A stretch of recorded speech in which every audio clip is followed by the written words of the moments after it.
Welcome to our channel. Today we're diving into When Breath Becomes Air by Paul Kalanithi. Oh, yeah. It's this powerful memoir by a neurosurgeon who faces a really devastating diagnosis, terminal lung cancer. You know what's really remarkable about this book is that Kalanithi uses his own experience, Yeah. not just as a doctor, but as a patient facing his own mortality, to explore these big questions about life and death and what it even means to live a meaningful life. Yeah, he does it with such incredible honesty and vulnerability, too. Right. He doesn't shy away from the difficult emotions, the fear, the uncertainty. He just lays it all out there. And that's what makes it so relatable. Yeah. Here's this man who dedicated his life to understanding the brain, the very essence of who we are. Yeah. And suddenly he's confronted with his own mortality. Yeah. It forces him to re-examine everything he thought he knew about life and death. Absolutely. And he takes us on this incredible journey, beginning with his childhood in Kingman, Arizona. And it's interesting how he contrasts this desert landscape with his earlier life in the suburbs. Feels like the desert becomes this metaphor for life itself. Oh, yeah. Vast and unpredictable, and sometimes even dangerous. Right. He even has these encounters with rattlesnakes and black widow spiders as a kid. Wow. Yeah. It makes you wonder if those early experiences planted the seeds for his later fascination with the fragility of life. It's possible. And then there's his mother's influence. She was so determined to give her sons a good education, even joining the school board to try to improve the local system. You can really see how that instilled in him this deep love for learning. Yeah, for sure. But I find it interesting that he didn't just jump straight into medicine. Right. He was drawn to literature and philosophy first. He was deeply moved by works like T.S. Eliot's The Wasteland. It's a complex poem that explores themes of disillusionment and searching for meaning in a fragmented world. Yeah. You can see how those themes resonate with Kalanithi's own journey. Yeah, it's like he saw literature as a way to grapple with those big questions about life and death, even before he entered the world of medicine. Exactly. But eventually he realizes that to truly understand those questions, he needed more than just theoretical knowledge. Right. He needs that firsthand experience, the visceral understanding that comes with being a doctor. And so he goes to Yale Medical School, and that's where he starts to confront mortality head on. Yeah. His descriptions of the anatomy lab are intense. They are. He talks about that initial shock of dissecting a human body, trying to reconcile the person with the cadaver. Yeah. And he grapples with the desensitization that happens over time, which I think is something a lot of medical professionals struggle with. It's like you have to build up this emotional wall Right. to cope with the constant exposure to death and suffering. And that's something that he wrestles with, trying to find that balance between professional detachment and genuine empathy. Right. There's this powerful anecdote about his girlfriend, Lucy, who later became his wife. She was studying EKGs, and she realized that one of the practice EKGs she's looking at belonged to a patient who had died. Oh, wow. It really brings home the reality of those lines on a page. It's a stark reminder that even in medicine, which is all about data and science, there's this profound human element that can't be ignored. Right. And for Kalanithi, that human element becomes even more important as he progresses through medical school. He's drawn to the work of surgeon-philosopher Sherwin Nuland, who wrote the book How We Die. Right. It's a very honest and unflinching look at the process of dying, and it clearly had a profound impact on Kalanithi's own views on medicine and mortality. Then there's that intense experience where he witnesses his first birth and death as a medical student. Yes. Premature twins, if I remember correctly. Yes, and he describes it so vividly. The frantic effort to save them, the fragility of their tiny bodies. It's like this microcosm of the human experience, the joy of birth and the sorrow of death, all happening in such a short span of time. You know, if you're finding this deep dive into When Breath Becomes Air insightful, and you're looking for more motivational content, I highly recommend checking out the Affirmified Journey YouTube channel. Oh, yeah. They've got tons of videos on topics like personal growth, resilience, and finding your purpose, which align perfectly with the themes we're discussing today. Awesome. Now back to our deep dive. Okay. It's amazing how Kalanithi uses these personal experiences to reflect on these larger questions about the nature of medicine, the role of a doctor, and what it means to truly care for another human being. He talks about the challenges of making life and death decisions as a resident, the immense weight of that responsibility. Right. He even develops this coping mechanism with a fellow resident using dark humor to deal with the pressure. Oh, wow. But then that detachment starts to bother him. Yeah. He realizes that he's losing that essential human connection with his patients. Yeah, it's a struggle many doctors face. Yeah. Where do you draw the line between empathy and burnout? Right. It's a delicate balance. And for Kalanithi, the death of his friend Lori from medical school in a car accident becomes a real turning point. Oh, wow. He realizes how easily he could have been the one operating on her. Yeah. And how that would have impacted him emotionally. It forces him to confront his own moments of failed empathy, the times when he didn't fully connect with his patient's suffering. And this realization leads him to choose neurosurgery as his specialty. Right. He's drawn to the complexity of the brain, the way it shapes our identity, our very essence. But he's also drawn to the fact that neurosurgery is this direct confrontation with mortality. It's almost like he's seeking out those situations that force him to grapple with those big questions, the ones that most people try to avoid. And then, of course, there's his own diagnosis. Right. It's almost unimaginable. This brilliant neurosurgeon at the top of his game suddenly diagnosed with terminal lung cancer. It's a cruel twist of fate. It is. And he describes his reaction with such raw honesty. The initial denial, the difficulty accepting the statistics, the struggle to find meaning in the face of his own mortality. And yet, even in those darkest moments, you see this incredible strength and resilience. Yeah. He doesn't shy away from the pain and fear. Right. He leans into it, using it as a catalyst for deeper self-discovery. It's really quite remarkable. And then there's the decision to return to neurosurgery even after his diagnosis. Right. I mean, he could have easily given up and focused on spending his remaining time with loved ones. But he felt this deep need to continue working, to find purpose and meaning in what he did best. It speaks volumes about his character, wouldn't you say? I think so. Yeah. And then there's the decision to have a child with Lucy, even knowing his time was limited. Right. That's an incredibly powerful decision that speaks to his deep love for life and his desire to create something meaningful, even in the face of his own mortality. He talks about this shift in his perspective on time. He becomes acutely aware of the preciousness of each moment, the urgency of living in the present. It's like his diagnosis, while tragic, clarified his values, his priorities. It forced him to confront those big questions about life and death in a very real and immediate way.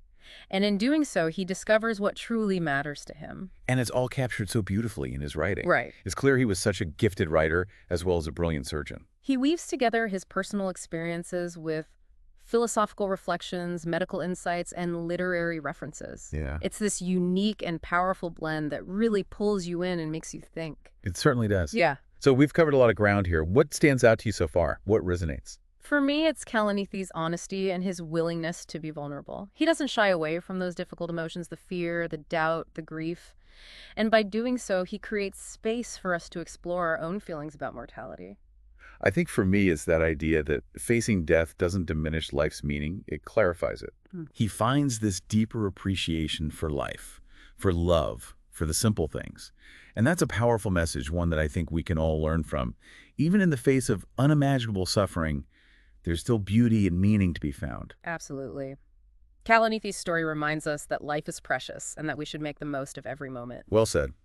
We'll delve deeper into Kalanithi's exploration of spirituality and his search for meaning in the face of death in the next part of our deep dive. Stay tuned. So picking up where we left off, one of the most fascinating aspects of When Breath Becomes Air is how Kalanithi grapples with spirituality alongside his medical journey. It's such a powerful thread throughout the book. Yeah. He really doesn't shy away from those big existential questions about faith and doubt and the meaning of life, even as a man of science. And his journey with spirituality is anything but straightforward. Right. He grew up in a devout Christian family, but as he delved deeper into science and philosophy, he became more skeptical. It's like he was trying to find that framework that could reconcile his scientific worldview with those deeper existential questions that we all face. Exactly. He even embraces atheism for a while, but it never quite feels like the right fit. Yeah. It's as if he senses there's more to the human experience than what pure logic and reason can explain. Then as he's confronted with his own mortality, we see this shift. Yeah. He finds himself drawn back to Christianity, but not in a simplistic or dogmatic way. It's more nuanced, more personal. Yeah. He talks about finding solace in the humor of Mark's gospel of all things. It's so interesting. Yeah. It's not about fear or desperation driving him back to religion.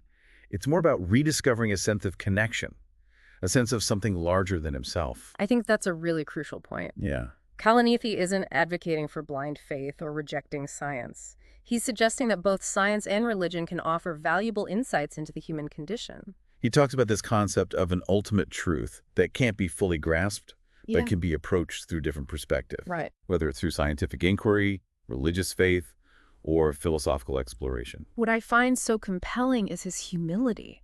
He recognizes the limits of any single system of thought. He's not claiming to have all the answers. He's encouraging us to be open to different ways of knowing, to embrace the mystery and complexity of life. It's a refreshing perspective, especially in a world that often demands those black and white answers. Right. And this intellectual openness is so evident in his writing.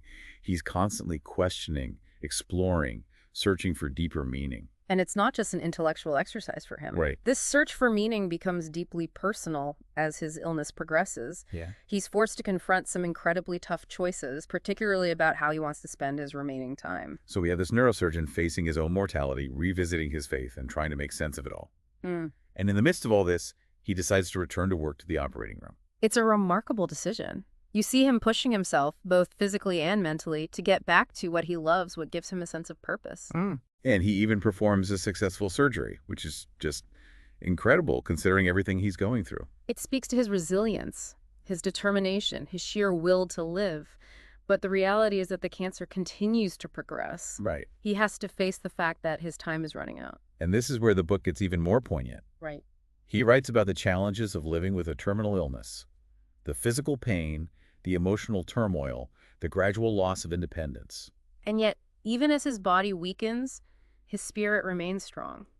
He finds new ways to connect with his patients, offering comfort and guidance, drawing on his own experiences to help them navigate their own fears and uncertainties. It's like his illness strips away all pretense, all superficiality, leaving him with this raw, essential humanity. And that's what makes his story so powerful. It's a reminder that even in the face of death, we can still find meaning and purpose in our relationships, in our work, in the simple act of living. And then there's the arrival of his daughter, Katie. Right. It's such a bittersweet moment, the arrival of new life as his own life is fading. Yeah. It's this beautiful and heartbreaking juxtaposition. He describes watching Lucy give birth, holding her hand, knowing that he may not have much time left with them. And it speaks to this deep love for Lucy and his desire to create a legacy, even if he won't be there to see it fully unfold. He wants to leave behind something meaningful for his daughter, some kind of imprint on her life. It's incredibly moving, and it underscores the enduring power of love, the way it can sustain us even in the darkest of times. Kalanithi's journey is so multifaceted. Yeah. We see him as a doctor, a patient, a husband, a father, a philosopher, a seeker. What happens next in this incredible story? So we've been exploring Paul Kalanithi's journey through When Breath Becomes Air, witnessing his transformation from a driven neurosurgeon to a patient grappling with his own mortality. And his story is so rich with introspection, and now we're at the final chapter.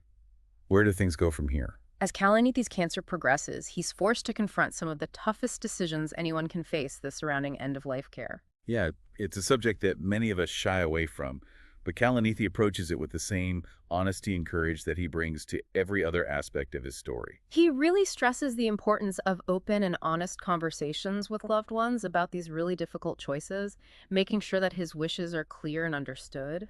It's as though he's trying to maintain some sense of agency even as his body is betraying him. It's a testament to his strength of character, his determination to face death on his own terms. But he doesn't do it alone.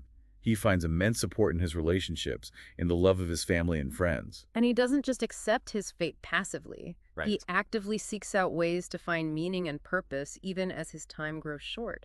His writing itself becomes a source of solace and connection, a way to process his experiences and leave a part of himself behind. It's a profound gift, really, the way he shares his story with such vulnerability and insight. And it resonates with so many people because it taps into these universal questions about life and death that we all grapple with.